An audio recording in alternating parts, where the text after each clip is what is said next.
Boa noite, pessoal. Vou receber vocês aqui que já eu vou entrar online com a Faculdade FAPAM de Direito de São Bernardo do Campo. Vou dar uma aula sobre as atribuições do cartório de notas para os alunos do primeiro ano de Direito. Então, eu vou deixar gravando a aula aqui enquanto eu vou com os alunos aqui pelo computador. Sejam bem-vindos e vamos para a aula.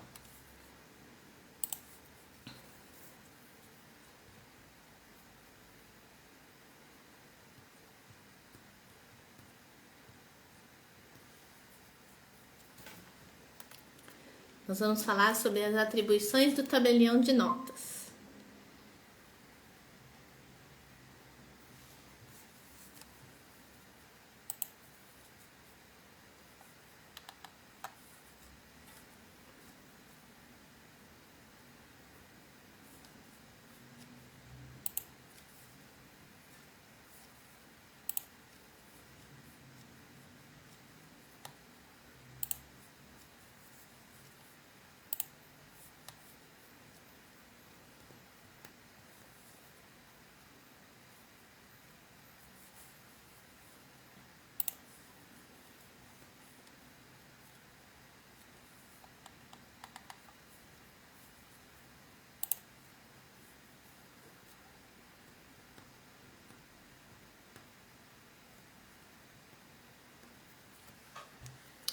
Já nós vamos começar a aula na Faculdade FAPAM sobre as atribuições do tabelião de notas. Se você entrou aqui, já manda o convite para quem precisa saber sobre isso.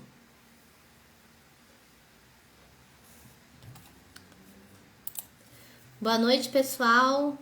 Cláudio Imperador aqui falando. Logo vou aguardar o professor Wilson me dar um ok para a gente começar.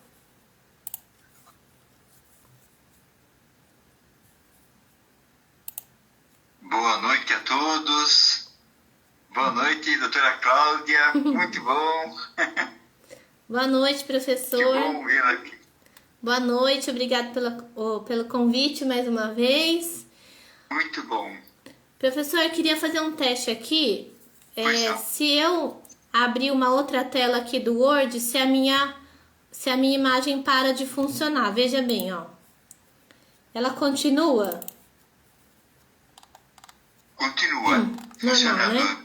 Tá, então tudo bem. Que eu fiz um resuminho aqui, vou segui-lo. E a hora que o senhor der o ok, a nossa aula está sendo transmitida também pelo meu Instagram. Depois eu vou deixar salvo lá. E estou muito feliz por estar aqui com vocês mais uma vez. Eu também, prezados acadêmicos, muito boa noite a todos. É o primeiro semestre 2023 da Faculdade FAPAM. E hoje nós tivemos aulas esse semestre de História do Direito e Sociologia Jurídica. E é uma classe incrível e nós pudemos ver muitas situações, né, da sociologia e da história do direito. E hoje eu comunico a todos que é o nosso último dia de aula no semestre. Na próxima quinta-feira estaremos já em recesso, mas eu passarei as questões da nossa prova para ali, né, a representante da sala ainda esta semana ou no comecinho da próxima semana. E não poderia deixar de ser, né, essa surpresa maravilhosa que é ter aqui a doutora Cláudia, que ela já nos acompanha, né, há muito tempo, sempre espalhando o seu conhecimento e o currículo invejável da doutora, que eu gostaria muito que os senhores conhecessem, porque ela sabe muita coisa sobre a história do cartório, direito notarial e registral. O que ela vai contar hoje aqui é a ponta do iceberg, né, perto daquilo que ela sabe. E eu vou deixar a doutora Cláudia se apresentar e nós podemos, na medida do possível, ir interagindo com ela. Doutora, eu programei a nossa aula até mais ou menos 20 horas e 20 minutos, ou se passar um pouco também, não tem problema, ou se também não passar, também não tem problema. Ótimo. Hoje é o nosso dia de recesso e de descanso, né, e absorver conhecimentos também da doutora. Legal. A Thaísa levantou a mão, será que ela quer falar algo? Ah, por favor, viu, Thaís? Pode, se você quiser falar, por gentileza. Acho que não. Ou sim. Thaís?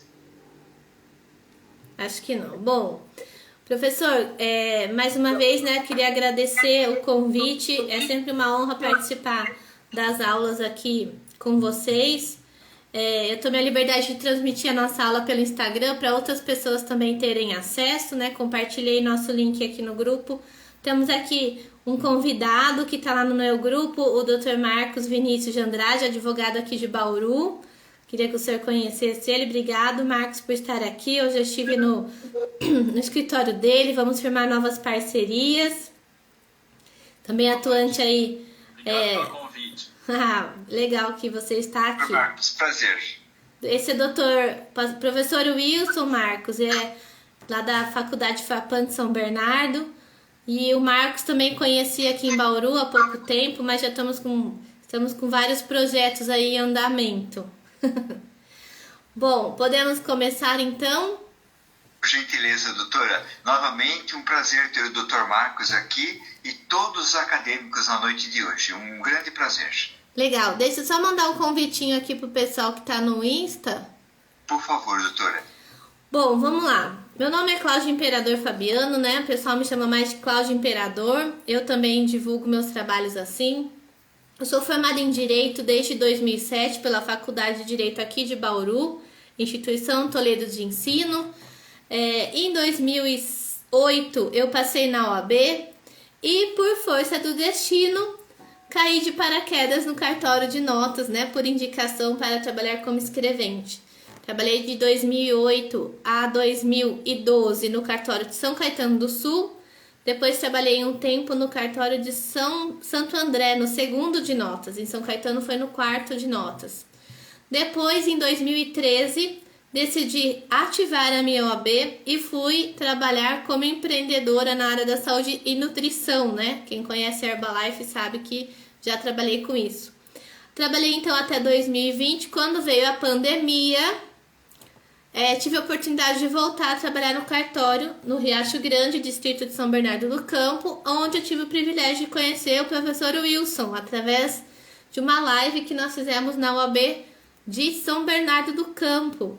Né? Desde então nós firmamos essas parcerias, né, professor? E é muito legal compartilhar isso com os alunos, porque um dia eu estive aí, né, do lado de lá, né, na cadeira sendo ouvinte, e hoje eu tenho o privilégio de estar aqui com vocês ensinando um pouquinho de tudo que eu aprendi na prática dos cartórios. Então, em 2020 eu voltei para São Bernardo, trabalhei também no cartório de Alphaville, em Barueri, e no 20º tabelião de notas de São Paulo. Então, eu tenho um pouquinho de experiência aí na prática dos atos de cartório, sempre em tabelião de notas, né? Fazia muito inventário extrajudicial, divórcios, escrituras, procurações. Então, eu gosto de passar esse conhecimento porque é uma área que poucas faculdades têm, né, essa cadeira. O professor Wilson, acho que é um desbravador aí dessa matéria. E nós, estudantes de direito, precisamos realmente divulgar mais essa matéria, porque com o avanço da tecnologia, o cartório ele se aproximou demais da advocacia. Tanto que hoje, né, eu não trabalho mais em cartório. Aqui em Bauru eu tenho agora o meu escritório próprio de advocacia extrajudicial, onde eu dou ênfase então nesses atos de cartório, onde são exigidos a presença do advogado, e também presto muita assessoria para os próprios advogados nessa área. Então, não tenho especialização no papel, né, vamos dizer assim, de uma pós-graduação, nem de um mestrado, mas a prática do dia a dia desses 8 anos de cartório, eu digo que foi uma faculdade que não tem o certificado, mas tenho muitos resultados para apresentar para as pessoas. Então, eu compartilho com vocês hoje um pouquinho e sou uma incentivadora do direito extrajudicial, porque hoje em dia o estudante de direito ele sai da faculdade desempregado, vamos dizer assim, né, professor? Não é estagiário, não é advogado, e o que ele vai ser, né? Ele vai ser um auxiliar jurídico, enfim. Então, a cadeira do extrajudicial ele abre um leque de oportunidades para bacharéis em direito está estudando essa matéria e auxiliando eventuais advogados que já atuam, né, nessa área. Então, esse é um breve resumo, né? Já participei de algumas aulas aqui com o professor Wilson. Tem um artigo escrito no blog do DG sobre atendimento e excelência ao atendimento em cartórios. Participei já de congressos no Colégio Notarial e aqui em Bauru também na OAB Bauru, sendo mediadora da oficina, né, de direito notarial o ano passado no congresso que nós tivemos aqui. Enfim, sem mais delongas, como se diz, né? Eu não sou muito do juridiquês, né? O professor já me conhece, mas sem mais delongas, vamos ao que interessa. Então, eu vou falar um pouquinho para vocês da onde que vem o cartório, né? Antigamente o cartório, ele fazia parte, né, do Poder Judiciário. Hoje ele ainda faz parte, mas ele é um braço do Poder Judiciário, né? E hoje na Constituição, no seu artigo 236, é onde está estipulado o serviço notarial e registral no Brasil. Então, quem quiser anotando, acho que eu não consigo compartilhar o material aqui com vocês, mas eu vou falando para vocês os artigos e as leis, tá? Então, primeira coisa, o artigo 236 da Constituição Federal fala sobre os serviços notariais e de registro são exercidos em caráter privado por delegação do poder público. Ou seja, em seu parágrafo 1 diz: a lei regulará as atividades, disciplinará a responsabilidade civil e criminal dos notários, dos oficiais de registros e de seus prepostos.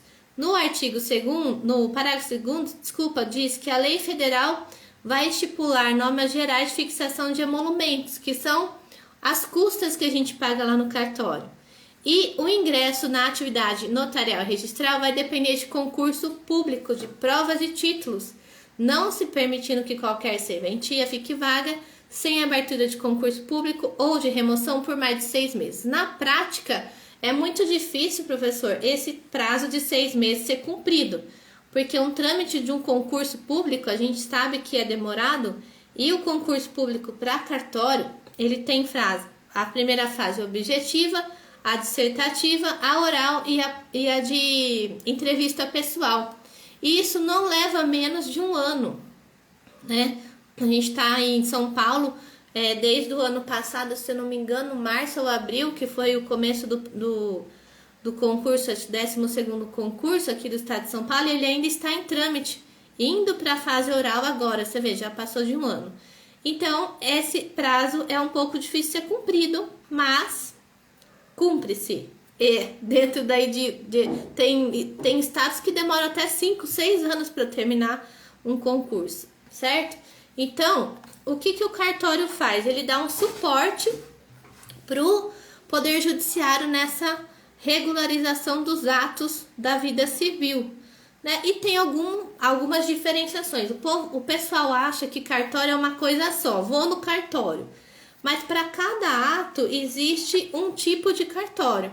Então, eu sempre faço esse resumo inicial, né, professor? Para quem nunca ouviu falar de cartório, das atribuições. Os cartórios, eles são divididos por atribuições. Então, a gente tem, primeiro, o registro civil, que são atos ligados à pessoa física.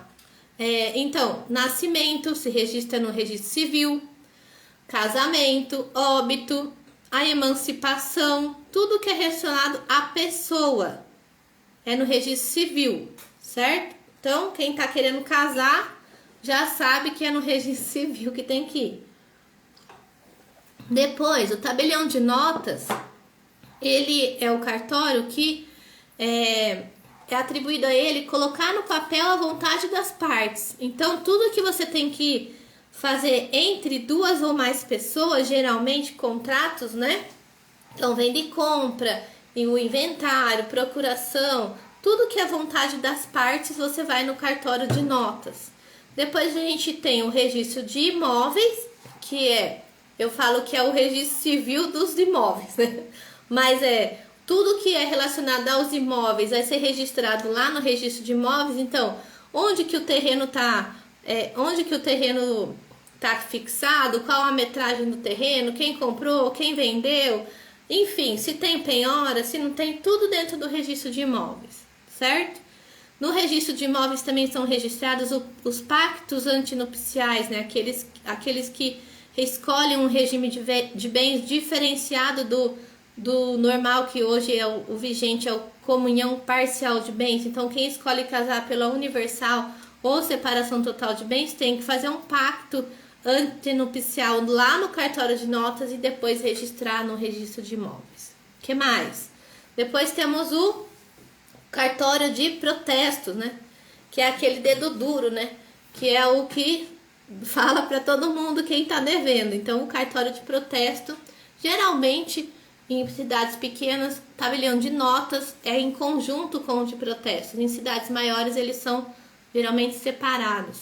E em cidades bem pequenininhas, existe um cartório só com todas as atribuições, né? Então, existem esses tipos de cartório. E que mais? E tem o registro de títulos e documentos, que também é utilizado para alguns tipos de registro de contratos particulares, enfim, para que aquele documento não se perca no tempo, né? E depois tem o cartório também de pessoa jurídica, né? Registro civil registro de pessoas jurídicas, que alguns tipos de pessoas jurídicas não são registrados na JuSesp, sim no cartório de pessoas jurídicas, certo?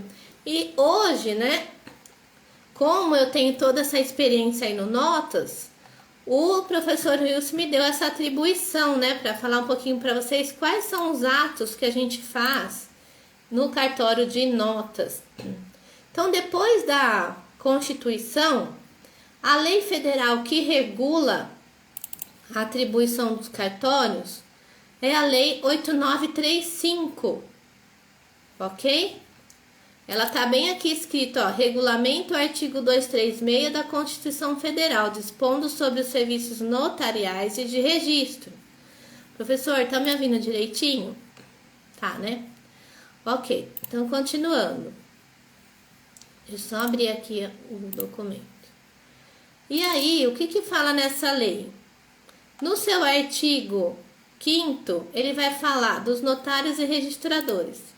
Os titulares dos serviços notariais de registro são tabeliões de notas, tabeliões de oficiais de registro de contratos marítimos. Esse é mais incomum, né, da gente usar, mas existe. Tabeliões de protestos de títulos, oficiais de registro de imóveis, oficiais de registro de títulos e documentos e civis das pessoas jurídicas, oficiais de registro civil das pessoas naturais e interdições de tutelas e oficiais de registro de distribuição, né? Algumas comarcas têm o oficial de registro de distribuição. E aí, no artigo 6º, vai falar quais são as competências dos notários. Lembra que eu falei que é de pôr a vontade das partes no papel? Então, olha só o que ele vai me falar. Deixa eu ver se eu consigo mudar aqui uma coisa. Ah, sim. Então, vamos lá, ó. Ele fala aqui no artigo 6º. Formalizar aos notários compete. Formalizar juridicamente a vontade das partes. Ah, Cláudia, mas eu não posso fazer tudo por instrumento particular? Pode. Mas se você vai perante um tabelião de notas, você vai ter mais segurança jurídica, certo? Porque ele tem a fé pública.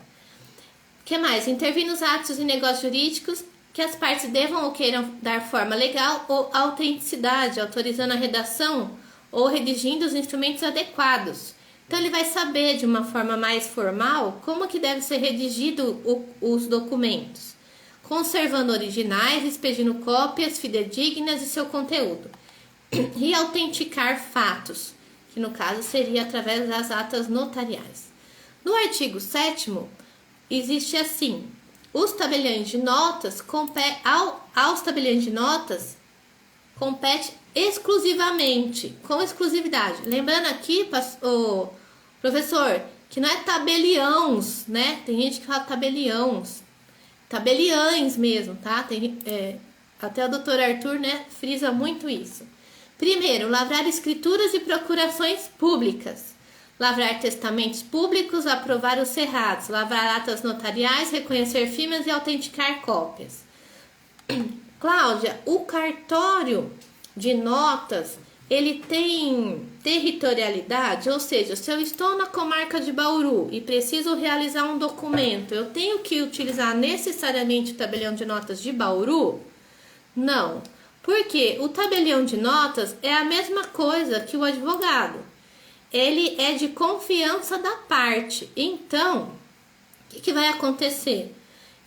A parte que vai escolher qual o tabelião que ele quer utilizar, aquele que ele se sente mais seguro, certo? Então, olha só o que o artigo 8º fala. É livre a escolha do tabelião de notas, qualquer que seja o domicílio das partes ou o lugar de situação dos bens objeto do ato ou negócio. O tabelião de notas não poderá praticar atos de seu ofício para fora do município, para o qual recebeu delegação. Veja bem, o tabelião, ele não pode ir onde a pessoa quiser, mas a pessoa pode ir no tabelião que ela quiser. Deu para entender? Depois, aos tabeliões de protesto, a gente não vai falar. Então, eu vou ficar focado aqui só no tabelião de notas, certo, professor? Alguma dúvida até aqui? Doutora Cláudia, tem alguns acadêmicos que haviam me perguntado na semana passada sobre aquele famoso contrato de namoro, né? Se a senhora puder falar um pouquinho depois, que as pessoas têm interesse sobre isso, né? O Bruno aqui, Henrique, está namorando uma moça linda e ele quer saber se ele pode fazer o contrato de namoro. Pode, então, exatamente. O contrato de namoro, assim como a união estável, são escrituras, né, que as pessoas fazem perante o tabelião de notas. E aí, existem algumas regras para cada um. Por quê? Para delimitar, né, o dever e o direito de cada um. Porque às vezes a pessoa começa a namorar, já leva para casa, já começa a assistir o Netflix, já dorme na casa, já faz o almoço do domingo. E tudo isso pode meio que configurar uma união estável. Então, para diferenciar isso, é legal que as pessoas em São Paulo, eu via muito, né, fazerem esses contratos de namoro. Pode ser feito sim, viu, professor? E o tabelião, ele vai realmente orientar as partes nesses tipos de contratos, entendeu? E aí, então, vamos lá. Quais são alguns, eu vou citar aqui alguns serviços que são feitos no tabelião de notas, tá? Com o advento da lei 11.441 de 2007, que depois foi incorporado, né, no Código de Processo Civil, aumentou-se muito a possibilidade dos advogados atuarem no extrajudicial. Por quê? Nessa lei exigiu, em alguns atos, a presença do advogado. Mas não é aquela presença, professor, de ir lá só assinar, não, viu? É a presença fática mesmo, perante a análise dos documentos, perante o cartório, perante os clientes. Para quê? Fazer, por exemplo, o inventário e a partilha. Existem alguns requisitos, no caso, quando os herdeiros, né, e as partes são maiores e capazes, e todos têm que estar de acordo. Antigamente, antes, no começo dessa lei, não se podia fazer o inventário e a partilha no caso de falecido ter deixado testamento. Hoje em dia, já pode ser feito, desde que o testamento anteriormente seja registrado judicialmente, o juiz homologa e então autoriza a lavratura do inventário e partilha extrajudicial. E olha só, às vezes o advogado está lá sofrendo no judiciário, sendo que ele pode receber esses honorários aí, de repente, no máximo em 60 dias da lavratura do ato. Olha só. E também a questão das separações e divórcios extrajudiciais, né? Quando as partes estão de acordo, tendo ou não bens a partilhar. E ainda, no caso, pode-se, por exemplo, fazer a questão, se tiver menor, a questão de guarda e partilha, de guarda e pensão alimentícia judicialmente e depois fazer a partilha de bens no cartório, para se ganhar tempo, né? E às vezes, muitas vezes, a escritura do divórcio e da partilha extrajudicial vai ficar muito mais em conta do que fazer judicial. Principalmente aí o Dr. Marcos que o diga, que ele até comentou comigo hoje, que existe um projeto de aumento das custas judiciais. Então, veja bem como é interessante a gente ter esse conhecimento do extrajudicial. Outros atos que o cartório de notas faz. Vamos lá. Apostilamento de documentos. Isso também é uma coisa nova. O apostilamento é uma autenticação emitida nos termos da Convenção de Haia, que garante a procedência de um documento público nacional para ter validade e eficácia no exterior. Então, um documento que vai ser utilizado, por exemplo, uma certidão de casamento, uma certidão de nascimento, um contrato, qualquer documento que precisa ter validade lá fora. Tem alguns países dentro dessa Convenção de Haia que você faz esse apostilamento. O que é um apostilamento? O tabelião de notas vai confeccionar e vai falar, olha, esse documento é verídico no Brasil. E através desse apostilamento ele vai ter validade fora do Brasil, né? Então, elimina-se assim um procedimento de legalização, muitas vezes complicado e demorado e dispendioso. Então, isso facilita. Pouquíssimas pessoas sabem disso. E aí, quando chega lá, o documento não é, como se diz? Não é recebido, porque não está apostilado. Então, olha só a importância. A ata notarial, professor, também é um ato que é feito no tabelião de notas, de muita relevância, principalmente para os processos judiciais, porque é uma foto do fato no tempo, né? É uma foto escrita, vamos dizer assim.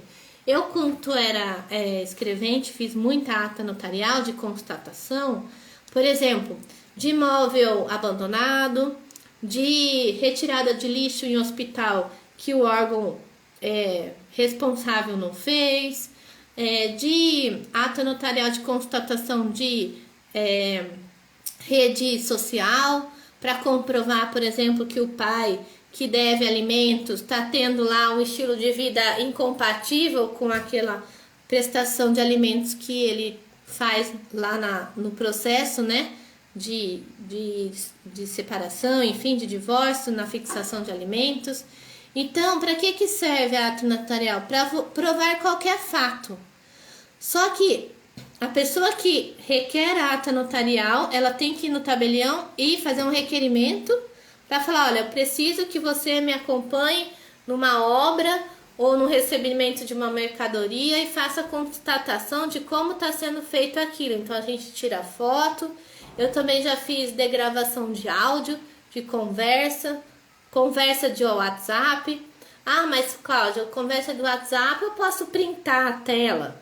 Pode, mas uma prova de ata notarial, um print de uma tela feita através de um cartório de notas, ela tem uma veracidade muito mais robusta, porque o tabelião de notas tem a fé pública. Então é muito mais difícil do judiciário não aceitar aquela prova, porque foi um tabelião de notas que fez, certo? Então o tabelião escrevente vai no local, verifica o fato e sucede a lavratura do ato. E depois ele pode apresentar isso no processo, ele pode guardar para uma carta na manga, né, uma prova futura, enfim. Essa é a função. Atualmente, também teve a regulamentação da ata notarial para adjudicação compulsória, naqueles casos que... Vou explicar um pouquinho aqui. A adjudicação é a transferência compulsória da propriedade em decorrência da recusa do promitente vendedor. Então, eu comprei um imóvel de uma pessoa, vamos supor, do João, e ele se recusa a transferir por escritura pública este imóvel para mim. Então, através da adjudicação compulsória, comprovando-se que eu já quitei, que eu tenho contrato e tudo mais, eu, através dessa ata notarial e outros documentos que a lei exige, posso requerer diretamente no registro de imóveis a adjudicação compulsória para o meu nome, que sou o promitente comprador. Então, por exemplo, se a pessoa tem um compromisso de compra e venda não cumprido, pode fazer uma ata notarial e solicitar o registro imobiliário no registro, regularizando então a propriedade. Tem muita gente com contrato de gaveta, né, que a gente fala, ok? E também, uma das atribuições menos recente, mas que é pouco ainda utilizada, é a ata notarial para o uso capião. O uso capião é a aquisição da propriedade em decorrência da posse mansa, pacífica e contínua, por certo tempo, né? Temos vários tipos de uso capião. Para comprovar o tempo da posse, o tabelião também pode fazer essa ata. As atas notariais fazem prova plena, mas não é só isso que vai para o registro de imóveis. A ata notarial, vamos dizer que é um dos recheios do bolo que depois vai para o registro de imóveis, então requerer o registro do uso capião, certo? O que mais que o tabelião de notas faz, professor? Ele autentica cópias, né? Então, quando eu trabalhava no cartório, era muito engraçada essa parte. Peraí. A pessoa chegava lá e falou assim, Cláudia, precisava autenticar essa cópia, e chegava com a cópia já, professor, e não levava o original. Aí eu falei, tá, eu vou autenticar essa cópia como? Que eu não tô vendo o original. Então, para quem ainda não sabe, a autenticação de cópia é, você tem que ter um original, e aí você leva uma cópia, o tabelião tira a cópia lá e faz a comprovação de que essa cópia ela é autêntica, ou seja, ela é exatamente igual ao original. Tem alguns atos que o tabelião ele vai exigir o documento original, ele não vai aceitar a cópia autenticada para lavrar determinado ato. Por exemplo, o seu RG, o seu CPF, um documento de identificação, quando você vai fazer a abertura de firma, né, que não é a firma que é a abertura de firma no cartório, não é uma empresa. Firma quer dizer a sua assinatura lá no cartãozinho que fica registrado no cartório para depois uma pessoa vir e reconhecer que a sua assinatura é aquela. Então, quando as pessoas vão abrir firma, ela tem que apresentar um documento válido com foto original. Então, RG, CPF, CNH, o passaporte válido e o estrangeiro, o passaporte válido, com visto, tudo direitinho, certo? Temos também a materialização e desmaterialização de documentos. Isso também é novidade. O tabelião ele conhece a materialização e desmaterialização de documentos? É difícil alguém saber disso, né?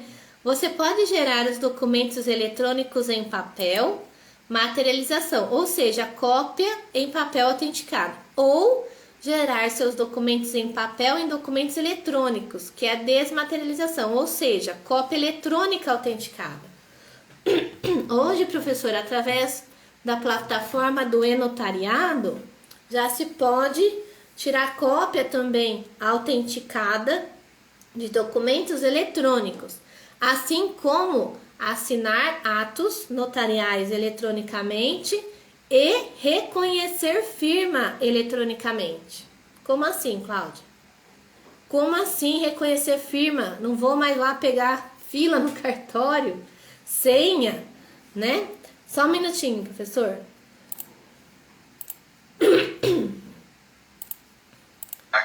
Desculpa. Acho que não, agora eu voltei. Pera aí.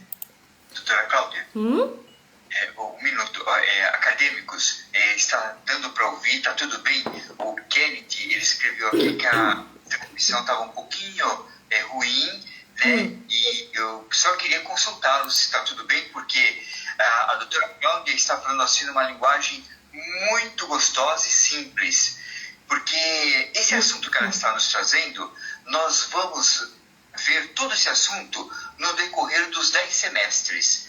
Nós estamos antecipando muita coisa, né, que já faz parte do direito de família, do direito de sucessões, do direito empresarial, e ela está trazendo um nicho de trabalho para o advogado que pode ser explorado por todos nós.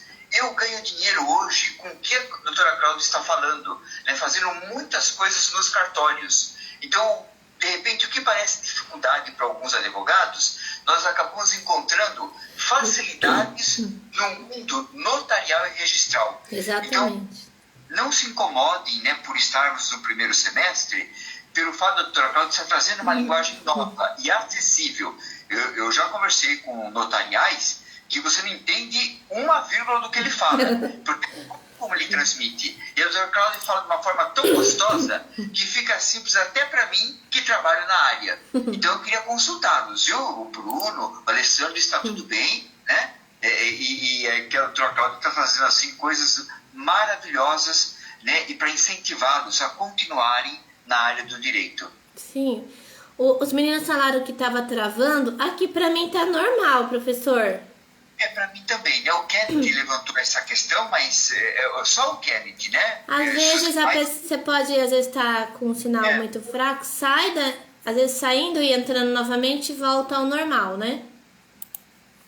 Bom, vamos lá. Outra coisa que o tabelião de notas faz, e também alguns registradores fazem, registro civil, geralmente, quando é acumulado com notas, é reconhecer firma, né? Então, todo documento que você assina particular, geralmente exige o reconhecimento de firma. Então, o que é isso? É comprovar perante o tabelião que aquela pessoa que assinou o documento realmente foi ela que assinou. Então, nós que trabalhamos em cartório, a gente faz curso de grafotecnia, documentoscopia, para justamente saber como verificar se a assinatura da pessoa realmente foi ela que assinou, tendo em vista o documento apresentado. Então, existem alguns tipos, né?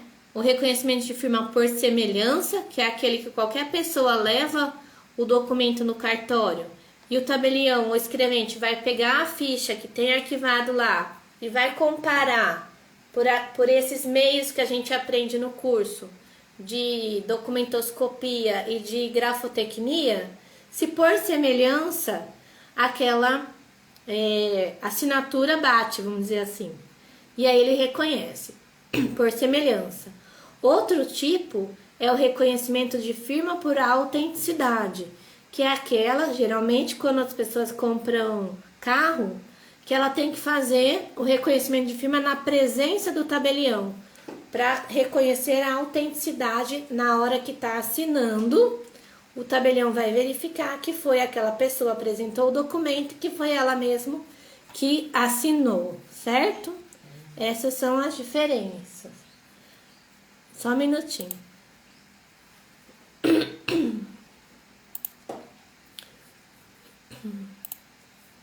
Só corrigindo aqui, professor, que ela mesma que assinou o documento, não ela mesma, tá? Falei errado. E outra coisa é o reconhecimento de sinal público. O sinal público nada mais é que a assinatura da pessoa responsável pelo cartório. Então, se você hoje quiser pegar, por exemplo, a sua certidão de nascimento ou a sua certidão de casamento, lá no final vai ter a assinatura da pessoa do cartório que assinou aquela certidão. Essa assinatura do tabelião ou do escrevente chama-se sinal público, onde fica registrado numa central, e toda vez que você precisar apresentar esse documento, vamos supor, eu nasci em Marília, a minha certidão é de Marília e eu vou apresentar num tabelião de São Paulo, ele vai reconhecer o sinal público do tabelião de Marília para ver se aquela assinatura realmente é da pessoa responsável. Ele vai entrar nessa central de sinais públicos e vai ver se aquela pessoa que assinou a certidão é a pessoa responsável por aquele cartório, para evitar fraudes ou falsificações, certo? Tudo bem até aqui? Tudo bem, professor? Pode continuar? Pode. Doutora Cláudia, qual é a diferença entre ata notarial e ato notarial? Ó, o ato notarial, muita gente também fala notorial, não é notorial, é notarial, que é de notas. Então, o ato são todos os atos praticados dentro do cartório pelo tabelião de notas. A ata é a redação, a ata notarial é a redação feita da constatação de algum fato pelo tabelião ou pelo escrevente. Então, ato é qualquer ato realizado dentro do cartório. Agora, ata é uma redação. Nada mais é, professor, do que uma narração do fato. Então, se eu estivesse fazendo, por exemplo, uma ata notarial desta aula, eu iria falar assim, que estou assistindo uma explanação por videoconferência, onde aparece os quadrinhos aqui das pessoas que estão participando da videoconferência, onde o primeiro, da esquerda para a direita, se identifica como Marcos Vinícius de Andrade. O segundo, da esquerda para a direita, se identifica como Beatriz Paulino. E assim vai. Ou então eu poderia printar a tela dessa videoconferência e copiar e colar na ata do cartório, que também é feito muito isso, principalmente quando faz constatação de WhatsApp, redes sociais, a gente printa as telas e coloca na ata, no livro do cartório e fica impresso, tá? Depois a gente pode fazer uma aula só sobre atas notariais, que também é muito interessante. Outro ato que o cartório de notas faz, professor, é a autorização de viagem para menores. Então, a autorização para viagem de menores até 16 anos incompletos, conforme a Lei 13.812 de 19, em seu artigo 14, os filhos, quando os filhos necessitam de autorização para viajarem sozinhos ou sem a companhia de um dos pais. E essas autorizações hoje, professor, estão fazendo até online já, entendeu? Então, às vezes, pela plataforma também dá para fazer do e-notariado essas autorizações de viagem. Outra coisa também que é muito utilizada por estrangeiros é o compromisso de manutenção, que é uma escritura de compromisso de manutenção, que não tem nada a ver com a escritura do contrato de namoro e nem com união estável. Olha só, essa escritura é exigida pela Polícia Federal ou órgão de imigração no estrangeiro. Neste ato, a pessoa se compromete a manter financeiramente um estrangeiro, geralmente em processo de solicitação de vistos de permanência temporária ou definitiva ou prorrogação de visto de estada no Brasil, enquanto este permanecer no país. Então, vamos supor, um primo do professor vem para o Brasil e está tirando o visto de permanência. Então, o professor vai até o tabelião de notas, faz esse compromisso de manutenção, de que enquanto esse primo dele estiver no Brasil, ele é responsável financeiramente por ele. Olha só, que legal. Ou então uma pessoa que está estudando no exterior, que tem a necessidade de comprovar meios de subsistência e recebimento de recursos para sua manutenção até a conclusão dos estudos. Outra escritura que é feita também no tabelião de notas é a escritura de dependente econômico. Geralmente se faz para apresentar no INSS. Os institutos de previdências, públicos ou privados, exigem essa escritura de dependência econômica para atribuir eventuais benefícios aos companheiros. Então, professor, aqui tem uma diferença. O INSS, ele aceita a dependência econômica para pagamento de benefício. Isso em vida. Mas tem alguns casos que eles estão exigindo a união estável, principalmente quando é pensão por morte.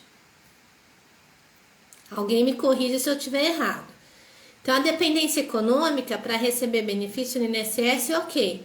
Mas, quando trata-se de companheiro, porque às vezes um filho depende economicamente do pai, tem alguma deficiência, alguma coisa, ou até entre irmãos, enfim.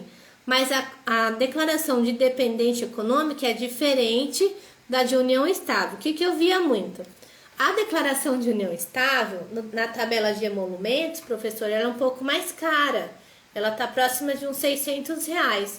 E a declaratória de dependência econômica, muitas vezes é mais barata. Ela vai sair em torno de uns R$100. Então, as pessoas querendo economizar, vai lá e faz a de dependente econômico. Pum, paga R$100. Chega lá no INSS ou acha que aquela declaração de dependente econômico é uma união estável e vai, por exemplo, tentar um financiamento de um imóvel. O banco não vai aceitar, Porque aquela declaratória de dependência econômica, ela é específica para requerer benefícios. E não comprova, por exemplo, a união estável entre eles. A união estável existe um ato específico, que hoje pode ser feito até diretamente no registro civil, essas declaratórias de união estável. Ok? Fui avisada aqui que temos 10 minutos, é isso? Nós temos 10 minutos e nós pretendemos ir até 8h20. Tudo bem, pessoal? Eu já estou terminando também, professor. Acho que vai dar o tempo certinho. Tá bom. Outra coisa que também é feita no tabelião de notas é as diretivas antecipadas de vontades, que tem a abreviatura de DAV. É um ato de vontade de quem, doente ou acidentado, não pode manifestar a vontade com diretivas gerais ou específicas sobre determinados atos. Por exemplo, uma pessoa que se compromete a um tratamento de câncer, alguma doença degenerativa, ela pode fazer essa diretiva de antecipada de vontade para ela, por exemplo, falar como que ela quer que seja o tratamento, se ela pode tomar tal remédio, se não pode, entendeu? Para ficar isso, como se diz, registrado no cartório. Qualquer pessoa que precisar saber, ela vai lá e tira uma segunda via e ela sabe em vida, tá, professor? Diferente do testamento, que ele é cumprido depois do falecimento. Essas diretivas antecipadas de vontade é diferente. Depois, emancipação de menores. A partir do 16, então entre os 16 e 18 anos, os adolescentes aí são relativamente incapazes, certo? Então faz a emancipação, por exemplo, se o herdeiro tem 16 anos e o pai faleceu, para fazer o inventário em cartório, ele pode ser emancipado. Então a escritura de emancipação também pode ser feita no cartório. Os pais podem emancipar os filhos para que eles tenham plena capacidade civil e operem os seus negócios sem necessitar de autorização judicial. Outra coisa, procuração pública. Esse tema também é bem polêmico, né, professor?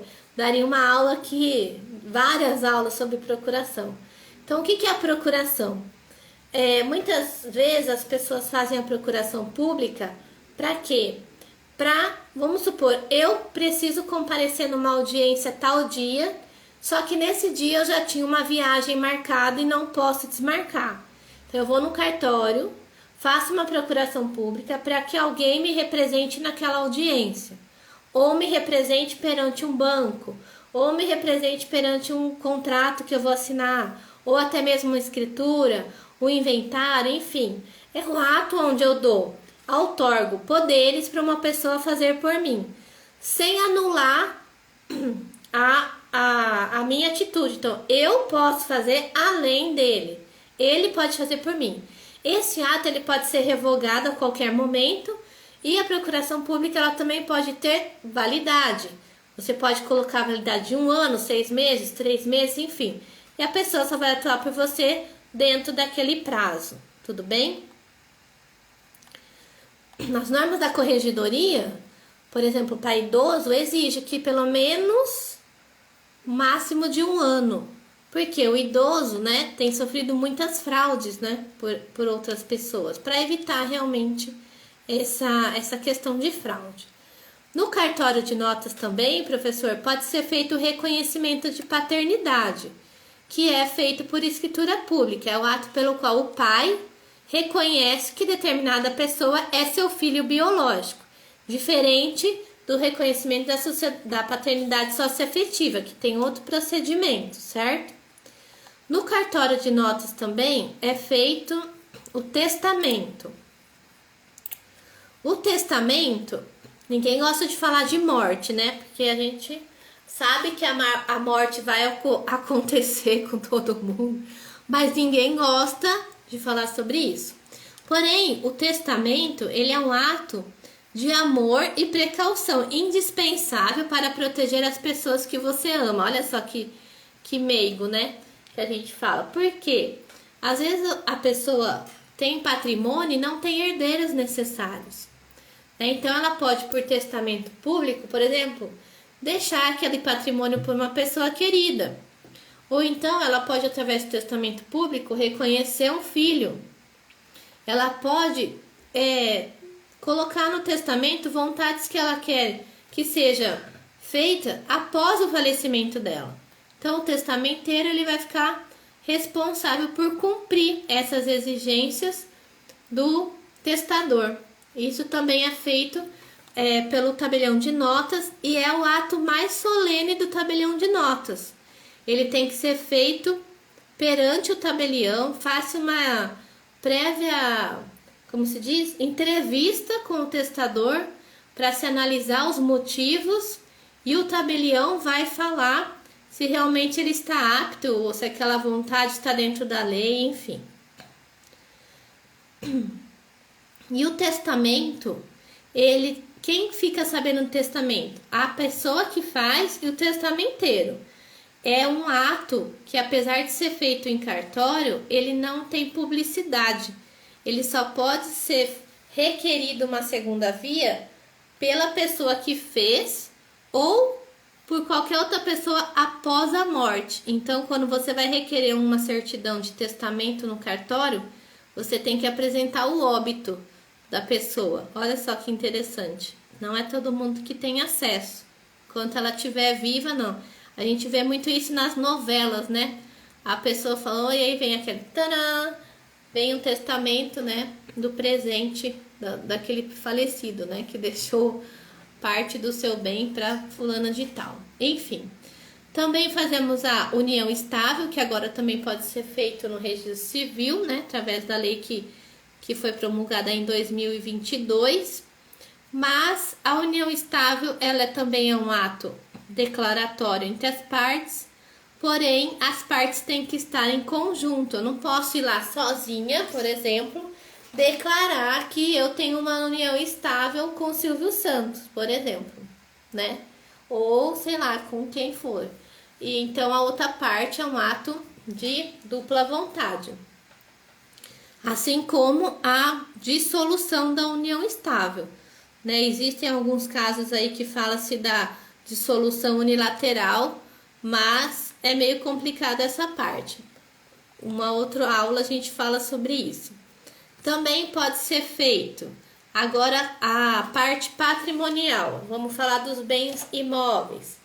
Por escritura pública se faz alienação fiduciária, que é garantia para que você adquira um imóvel ou outros bens à prestação com financiamento. Os contratos são complexos, mas o cartório sempre ajuda a vocês elaborarem isso. A alienação fiduciária ela pode ser feita por instrumento particular também. Então, um ato que você tem desconto no pagamento dos emolumentos perante o cartório de notas. A escritura de compra e venda, né, que eu acho que é a mais conhecida, quando você vende um imóvel, uma casa, um terreno, enfim, você faz essa escritura no cartório. E depois, muito importante lembrar que essa escritura tem que ser levada a registro perante o registro de imóveis, porque os cartórios não se comunicam. Você que tem que levar para o registro de imóveis e falar, ó, este imóvel que era do A, agora foi vendido para B. Mesmo assim, a prefeitura também não se comunica com o cartório. Assim como os mandados judiciais, muitas vezes a parte que tem que levar para o cartório cumprir. Então a escritura é a mesma coisa. Assim como o pacto antinupcial, não é o cartório que comunica, é a parte que tem que fazer a comunicação. Depois, a escritura de doação. A doação como quando a pessoa tem, por exemplo, um patrimônio e ela quer antecipar a herança para os seus filhos. Ou por outra pessoa, por exemplo, ela pode doar uma parte dos seus bens disponíveis, né? Segurando aí, não comprometendo, por exemplo, a metade, né, do seu patrimônio. Ela pode doar esses bens em vida para antecipar uma herança. E aí pode ser uma doação pura, que a gente fala, que ela já doa realmente o patrimônio, ou ela pode reservar o usufruto. Enquanto ela estiver viva, ela vai usufruir, e quando ela falecer, automaticamente esses bens já passam para os herdeiros. O que mais? Agora, professor, tem uma finalização aqui, a gente já tá terminando. Que é a... Pode falar. Doutora Cláudia, eu só queria... Caiu.